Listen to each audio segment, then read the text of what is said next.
বউ, বউ, কই তুমি? বাইরে এসো। দাঁড়াও, আসছি।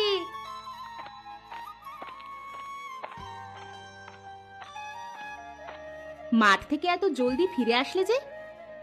আর বলো না, হঠাৎ করে মাথাটা ঘুরে উঠলো, তাই চলে আসলাম। এত পরিশ্রম করলে তো মাথা ঘুরবেই। আমি কত করে বলি যে এত পরিশ্রম করো না। পরিশ্রম না করলে আমাদের সংসার চলবে কিভাবে? ছেলে মেয়ের লেখাপড়া, বাবা মায়ের ওষুধের খরচ, এগুলো কোত্থেকে আসবে? তোমার একা সবকিছু সামলাতে কষ্ট হয়ে যাচ্ছে, তাই না? কষ্ট হলেও করা লাগবে। তারা তো আমার বাবা মা, তারা আমাকে অনেক কষ্ট করে মানুষ করেছে। তাদের তো আমি ছুঁড়ে ফেলে দিতে পারি না। তা বাবা মাকে দেখছি না।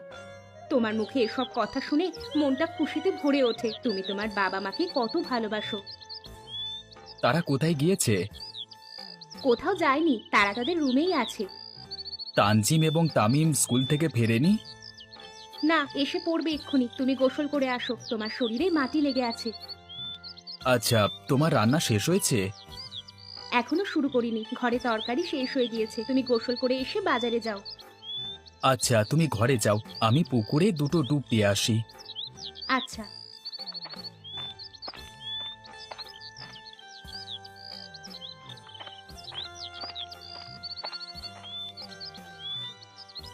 ভেতরে আসবো বাবা? আয় বাবা, তুই আমাদের রুমে আসবি। এতে আবার অনুমতি নেওয়া লাগে? তোর যখন ইচ্ছে তখন আসবি।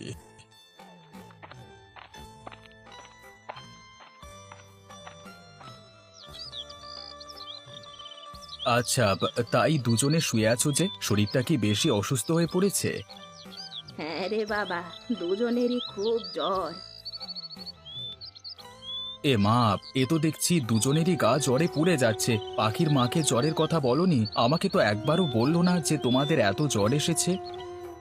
তেমন কিছু না বাবা। তোমরা শুয়ে থাকো, আমি বাজার থেকে ওষুধ নিয়ে আসছি। শুধু শুধু টাকা নষ্ট করার কোনো প্রয়োজন নেই। আমরা ঠিক আছি।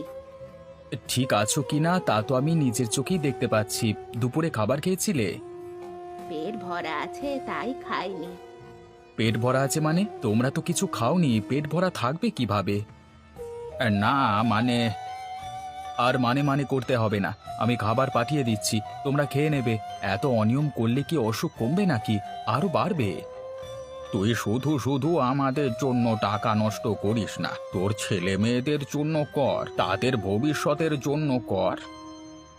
বেশি কথা বলো না, আমি পাখিকে দিয়ে খাবার পাঠিয়ে দিচ্ছি, বিকেলে ওষুধ নিয়ে আসবো। আমি